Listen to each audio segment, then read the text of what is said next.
Malheureusement, dans l'œuvre de Dieu, dans le monde entier, vous pouvez trouver des personnes qui servent le Seigneur avec l'énergie, le raisonnement et les sentiments de la chair. Rencontrez-les, contrez-les, frustrez-les, et vous ferez face à quelque chose de mauvais. Vous le constaterez, vous aurez un conflit, une division, un schisme, une dispersion et un grand nombre d'abandons. Étant donné que des personnes avec les meilleures intentions, les motivations les plus pures viennent à servir le Seigneur avec leur propre intelligence, leur propre force et leurs propres sentiments. Voyez-vous quel ravage l'ennemi peut causer dans ce qui est appelé l'Église? Ils n'ont pas vu que Dieu a fermé la porte à l'ancienne création et que sa position est la suivante. Mon fils est le seul qui peut me satisfaire et me servir. Et si vous avez l'intention d'entrer à mon service, il devra être l'énergie, la vie, la sagesse de tout. Il doit être la réalité dominante, gouvernante en toutes choses. Il n'est pas question de vos impulsions, mais de ces exhortations pressantes et de ces directives par le Saint-Esprit. Il ne s'agit pas de vous asseoir et de réfléchir à ce qui pourrait être bon d'entreprendre pour le Seigneur, ce qui devrait être réalisé, ce qui a besoin d'être accompli, mais de ce qu'il vous montre, rien de plus. C'est Christ qui est la pensée de Dieu, uniquement Christ, et il est tout autre. C'est là où Dieu commence avec les premiers-nés. Du point de vue de Dieu, le premier-né est totalement autre, de l'ancienne création. Or, il ne s'agit pas seulement d'une doctrine, d'une technique, mais de quelque chose, d'une valeur incommensurable. Je ne connais rien d'autre qui ait une aussi grande importance que cette chose spécifique sur laquelle nous attendons durant ce bref instant. Du point de vue de Dieu, l'Église des premiers-nés est quelque chose de totalement autre de ce que nous sommes par nature. Et cette altérité absolue correspond à ce que Christ est. Il est possible que le plus grand problème de la plupart des enfants de Dieu soit de maintenir cette ligne de séparation entre ce que nous sommes en nous-mêmes et ce que Christ est en nous. La grande ligne d'attaque de l'ennemi consiste à continuellement mettre en avant ce que nous sommes, à nous occuper avec cela et ainsi occulter Christ. Dans sa lutte contre Satan, le grand objectif du Saint-Esprit est de mettre en évidence Christ et de nous occuper de lui jusqu'à ce que nous nous oublions. C'est là que la grande difficulté survient chez la plupart des enfants de Dieu.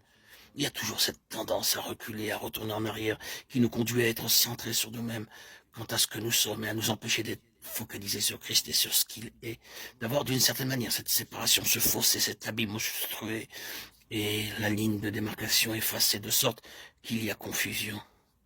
Dieu commence avec les premiers-nés, cela implique quelque chose de totalement autre de ce que nous sommes, et il est important de voir ce que Dieu dit, et comment il voit ceux qui sont représentés comme étant en Christ, et en qui Christ est. Quand Christ est en nous, Dieu nous voit à travers Christ. Que nous puissions reconnaître cela.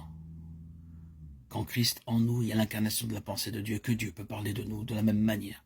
Ses actions à notre égard sont toutes en relation avec le Christ, qui par le Saint-Esprit est à présent en nous et en qui nous sommes. Le fait que le premier-né est invariablement lié à la mort et la résurrection est la façon de Dieu d'exprimer que de son point de vue, ce que nous sommes en nous-mêmes par nature est enseveli, et que son Fils seul qui prévaut là où nous sommes concernés en tant que ressuscité, le seul qui vit devant Dieu. Aux yeux de Dieu, tout le reste est mort et enseveli, et Dieu voudrait nous voir prendre cette attitude. C'est Christ qui est la pensée de Dieu, et uniquement Christ. Lui-même a vécu selon ce principe lorsqu'il était ici-bas. Sa compassion était souvent grandement sollicitée, mais il ne répondait jamais à ses demandes avant d'avoir exposé la chose devant le Père et reçu la pensée du Père à ce sujet. À plusieurs reprises, on faisait appel à son raisonnement sur certaines actions qu'il devait entreprendre. Il devait aller à la fête, c'était une chose évidente, tout le monde y allait. S'il ne s'y rendait pas, il s'exposait lui-même aux malentendus et aux mauvaises interprétations. « Mon temps n'est pas encore venu. » Jean 7,6 répondit-il. Une fois qu'il partirent, alors il monta secrètement. Il ne leur a pas joué un tour, il ne les a pas trompés, il s'assurait que la voie qui le dirigeait n'était pas celle d'une habitude du peuple, mais celle du Père qui le gouvernait. Remarquez combien Christ est autre des hommes, autre de ce que nous sommes. Il est le tout autre. Vous et moi ne devons pas porter et offrir notre ancienne création à Dieu dans l'espoir que Dieu l'utilise.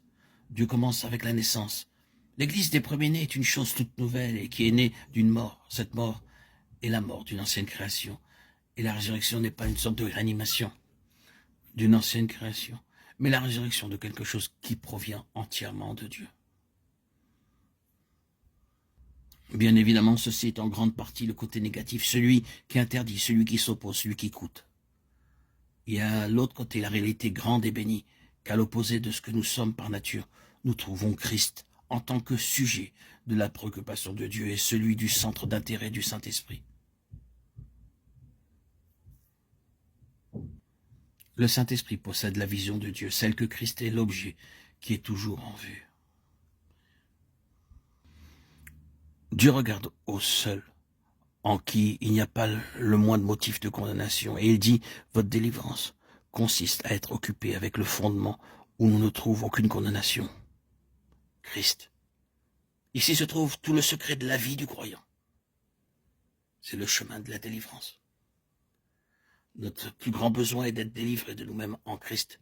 Nous trouvons là toutes les intentions et tous les projets de Dieu à l'égard de son Fils. C'est Christ en vous, l'espérance de la gloire. Colossiens 1, 27, qui est le grand secret. Et il n'existe aucune autre espérance de gloire nulle part ailleurs.